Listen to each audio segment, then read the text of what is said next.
Good morning.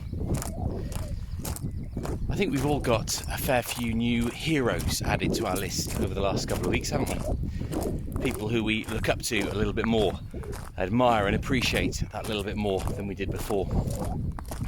I expect for most of us, added into that list, amongst the doctors and nurses and care staff, the emergency services, all those people added into it, as well as those, are postal workers, delivery workers, people who bring things and goods and letters and news and information to us. I certainly look forward now to the postman arriving every morning, maybe with something of interest, with that little bit more anticipation and gratitude. Something I've learned this year, just picked up a bit of information this year, is that our postal service has changed dramatically over the course of its life. Back in around about the year 1840, a man called Rowland Hill revolutionised the way post works in this country. It used to be incredibly expensive. It used to be something that you could barely afford to just send a letter. There was a system by which members of Parliament and other certain important people were allowed to send mail free of charge.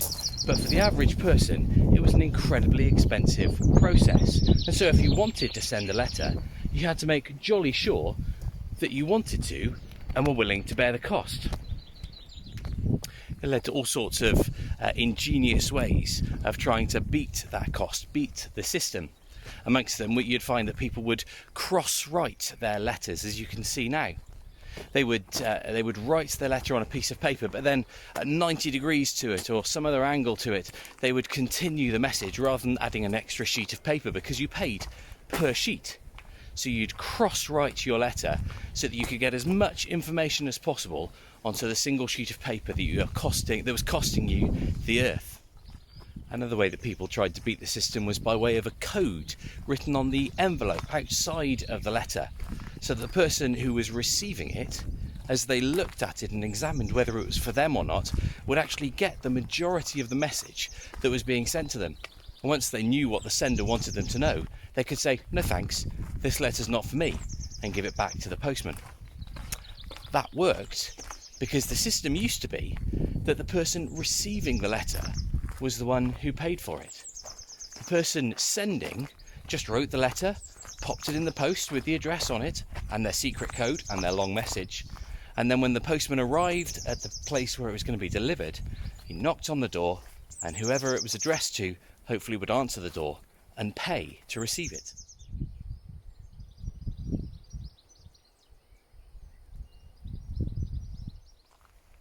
If you didn't know that, what you will probably know is this: the penny black. That's right, one of the first, actually the first postal stamp used in this country.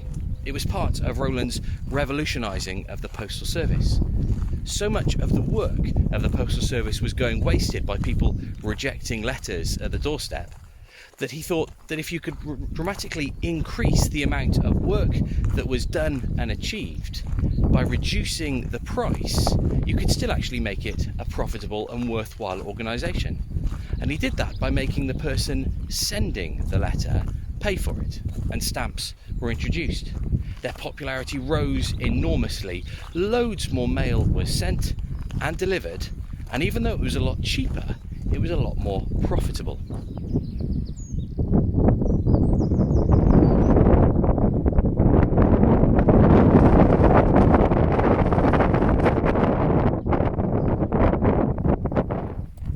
And so we went from a system that didn't work to one that did. From a system where the person receiving the letter paid for it to a system where the person sending it could. The constant theme of the story of God and his people, humankind, you and me, is one whereby we've been rejecting him, turning our back on him, thinking we know better, thinking we should be in charge, thinking we should be on the throne instead of him. And because of that, there's always been a cost to our ability to receive God's mercy and grace, his forgiveness. But it's a price, a cost, that we've never been able to afford. We've never been able to fully pay. And so through the system of sacrifice and worship that God established in the Old Testament, much of that cost was borne by the animals that were sacrificed in our place. We still had to provide those animals. We had to make those sacrifices. We had to bear that part of the cost. But we couldn't bear the full cost.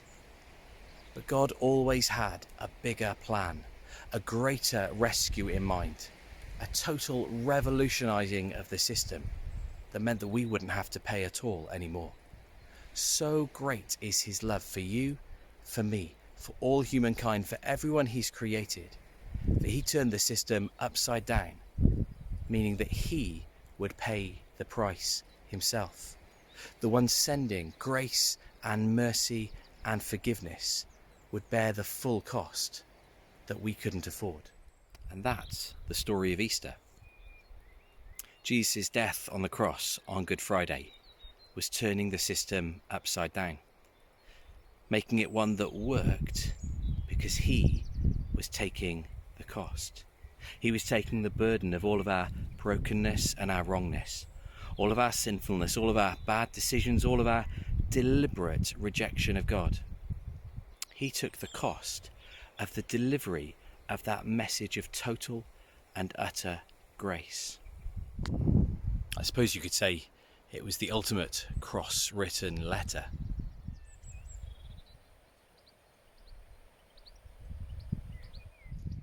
One of the things that's always fascinated me most about the story of Maundy Thursday and Good Friday is Jesus' willingness to do what he came to do.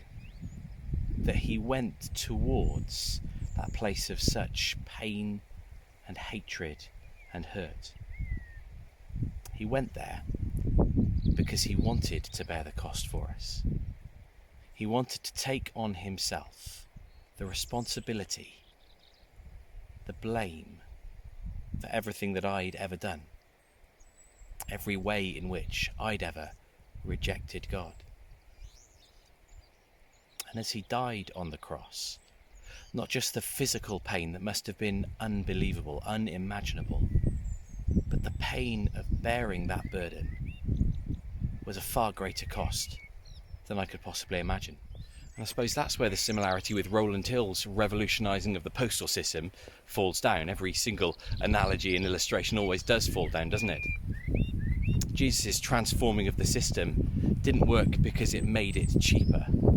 My goodness, no. I wonder even if the cost was increased. But he still transformed who was paying. We no longer have to pay. We no longer have to take that cost that we couldn't afford anyway. That's Good Friday. What's Easter Day? Easter Day is the delivery of that message, the delivery of that grace. It's a declaration that it's worked, that it's done, it's been achieved. The new system is in place, and we don't have to live by the old one anymore.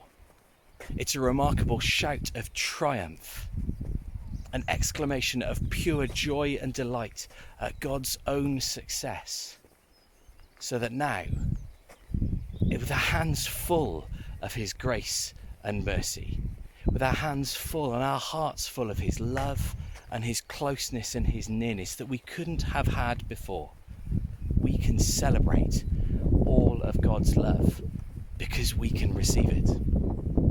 So in our new, longer list of humble heroes, there's a name right at the top of the list. Jesus gave himself so totally and so utterly, and so that every single person can benefit, that we celebrate him today and every day. Happy Easter.